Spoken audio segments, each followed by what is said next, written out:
सिंधी में, सिंध प्रांत में संतों को साईं बोलते हैं, तो सिंध से ही आए थे इसलिए उनको साईं बोलते हैं।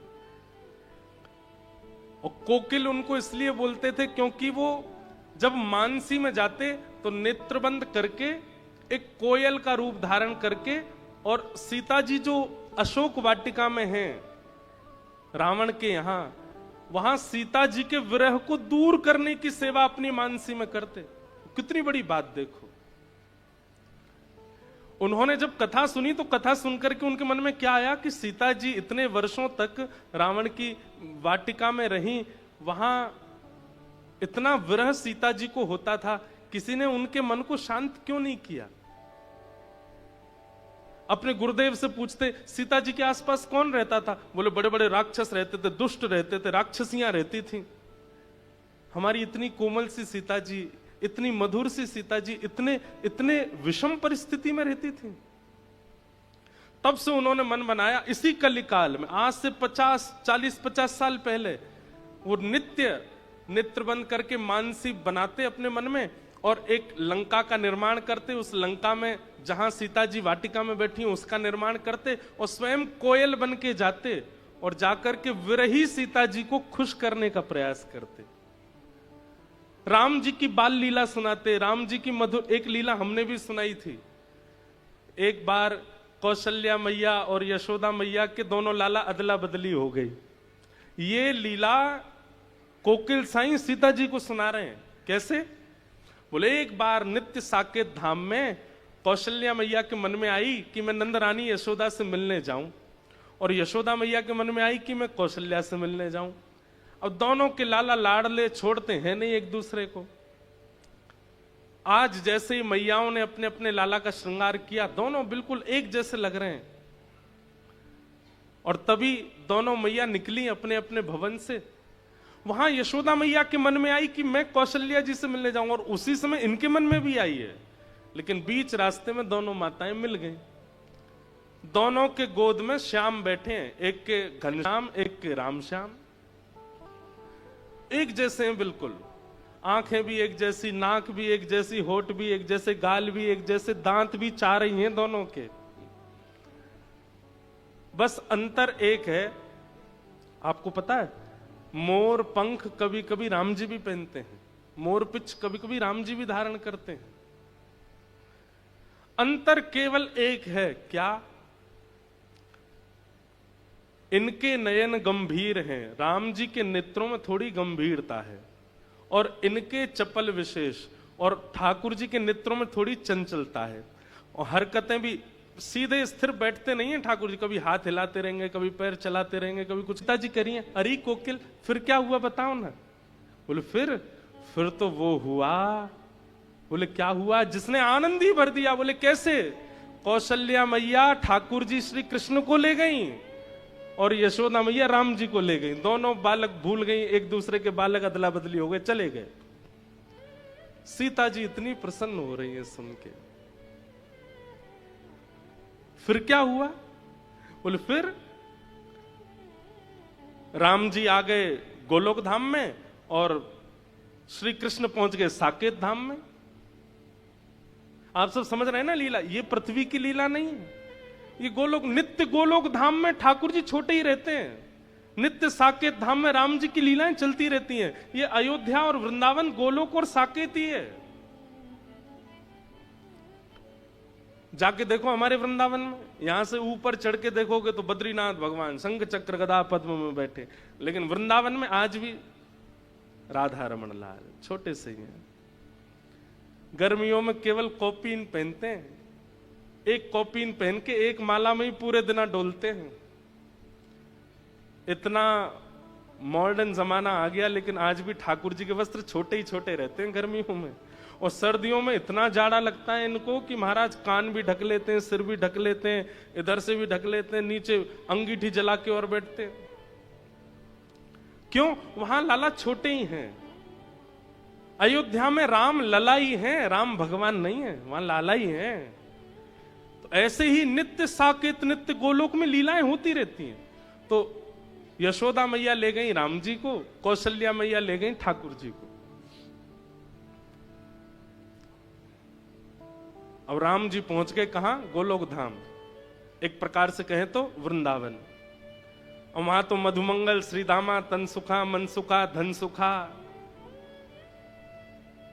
अरे लाला, आज खेलन नहीं चलेगा हमारे संग? और यहां तो राम जी हैं, कन्हैया तो है नहीं। जी मित्रवर, आप सब आज्ञा करेंगे तो हम निश्चित आपके साथ चलेंगे। मन सुखा बोलो जी, कौन सी भाषा बोल लो लाला तू? ये शुद्ध हिंदी भाषा है। कौन सी भाषा लाला, ये कहां से सीखे आयो तू? मैया तेरो लाला बीमार है गो, मैया देख कहा बोल लो, हमें समझ में ही ना आ रही। और वहां साकेत पहुंच गए ठाकुर जी, और वहां राम जी के मित्र आए हैं सब। रघुकुल कमल दिवाकर दशरथ नंदन कौशल्या नंदन रामचंद्र भगवान को प्रणाम। ठाकुर जी बोले, मधुमंगल का बोल रहा इतकुआ मेरे पास? ये कहा इतना लंबो चौड़ो नाम कैसे बोल रहा है? अरे आज बड़ो सज धज के आओ, बड़े बढ़िया से लत्ता पहन के आओ, फट क्यों ना रहे तेरे लत्ता? यहां पे ला, पकड़ के सबरे लत्ता फाड़ दिए। वहां कृष्ण पहुंच गए। राम जी तो बड़े चिंतित हो गए, भैया ये कैसे लोग हैं, इन लोगों की भाषा कैसी है? ठाकुर जी को जबरदस्ती उठा के ले गए। अब वहां तो हमारे ब्रज में गाते हैं ना रसियाओं में,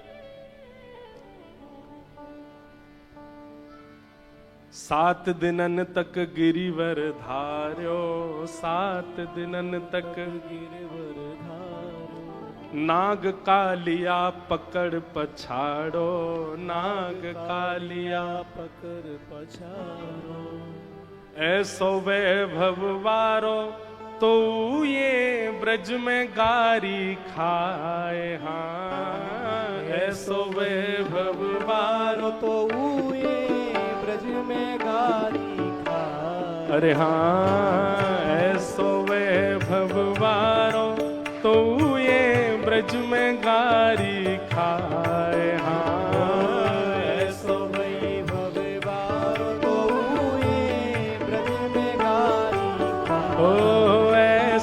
चटक मटक सो ठाकुर तीनों लोकन में नाए। ऐसो चटक मटक सो ठाकुर तीनों लोकन में नाए। ओ देखो, अगर ये पद हमने ब्रज में गाया होता, एक भी बैठा नहीं होता। आप बैठे ही रहना, खड़े मत होना। नहीं अब मत खड़े होना। पर ये भूमि का अंतर है, ये वैराग्य की भूमि है। यहाँ सब वैरागी रहते हैं, यहाँ सब विरक्ति रहते हैं। लेकिन ब्रज में अगर एक पंक्ति इस पद की आ गई होती तो महाराज बस व्यास जी बैठे होते, बाकी सब नाच रहे होते। हो ऐसो ऐसो हो ऐसो चटक मटक सो ठाकुर तीनों लोकन में नाए। हो ऐसो चटक मटक सो ठाकुर तीनों लोकन में। हो ऐसो चटक मटक सो ठाकुर तीनों। दशरथ जी ने बुलाया, राघव जल्दी आओ, भोजन का समय हो गया। गोद में बैठ करके प्रसाद पाने की आदत है ठाकुर जी की, लेकिन राम जी तो बगल में आसन पर बैठते हैं, छोटी चौकी पर छोटी थाली में भोजन आता है। बड़ी थाली में दशरथ जी पाते हैं, छोटी थाली में राम जी पाते हैं। ये तो बड़ी मर्यादा में रहते हैं, लेकिन हमारे ठाकुर जी तो गोद में चढ़ के पाते हैं। जाते ही कूद पड़े दशरथ जी की गोद में। सामने थाली में बढ़िया आमरस रखा था, आमरस में हाथ मारा। दशरथ जी, अरे कौशल्या देखो राम कितना आज बड़े लाड़ प्यार में आ गया है राम। कौशल्या जी बोली, पर ऐसे कभी पहले देखा तो नहीं राम को।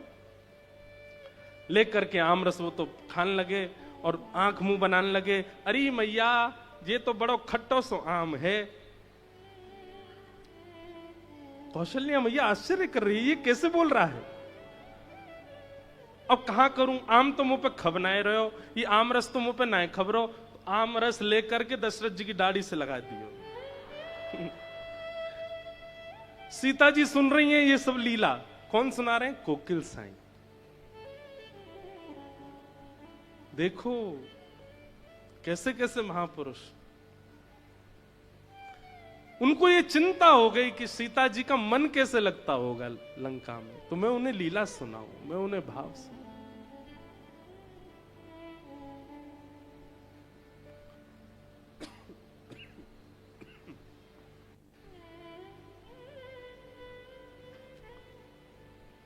और वहां राम जी की हालत, सब्र पकड़ के ले गए उनको जमुना जी पे।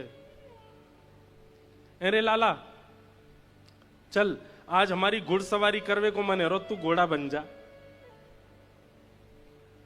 राम जी हाथ जोड़, जी प्रिय मित्र, मैं महाराज दशरथ से कहकर के घोड़ा मंगवाता हूं। मधुमंगल श्रीराम बोले, लाला तेरी एक तो वाणी कछु है गयो है, हमें तो ने को उरास ना यारो। अरे कहा कह रो, कहां तो घोड़ा मंगवा, तू ही बन जा घोड़ा। राम जी को घोड़ा बना दिया, मधुमंगल सीधा सब बैठ गए ऊपर, ठाकुर जी की 2 चोटी बना दी, बोले ये हमारी लगाम है, चल घोड़ा टुक टुक चल। राम जी रोने लगे, हे मां कौशल्या आप कहां हो, ये मैं कहां आ गया हूं। ऐसी स्थिति बन गई। अंत तो गत्वा यशोदा मैया ने सोची, मेरो लाला ऐसो सीधो साधो कैसे है गयो। और वहां कौशल्या मैया सोच रही, हमारा लाला इतना इतना उद्यमी कैसे हो गया। और जैसे ही दोनों के नेत्रों में गंभीरता से देखा, वहां कौशल्या मैया को, अरे ये तो यशोदा जी का लाला है। और यशोदा मैया को पता चली, अरे ये तो कौशल्या जी को लाला, गलती ते आ गए घर पे। बताओ, गलती से किसी का फोन अदला बदली हो सकता है, पर्स अदला बदली हो सकता है, बच्चे अदला बदली हो सकते हैं, पर भैया ये दोनों एक से हैं, इनमें कोई अंतर नहीं, हो गए अदला बदली। दोनों मैया लालाओं को लेकर के गई, बीच मार्ग में दोनों मिल गई। कौशल्या मैया बोली, अरे बहन देखो तुम्हारो लाला मेरे संग चलो गयो। बोले हाँ आपको भी मेरे संग, लो पकड़ो अपने बंदर को, इतना ऊधम मचावे, पूरी साकेत में ऊधम करके आयो है। यशोदा मैया भी बोली, तुम भी पकड़ो अपने माटी के मठोना है, कछु करे ही ना है, हंसे ना बोले ना, बैठो रे चुपचाप। अब ये लीला सुनकर के सीता जी का कम से कम मास भर का 1 महीने का विरह दूर हो गया। सीता जी इतनी प्रसन्न है।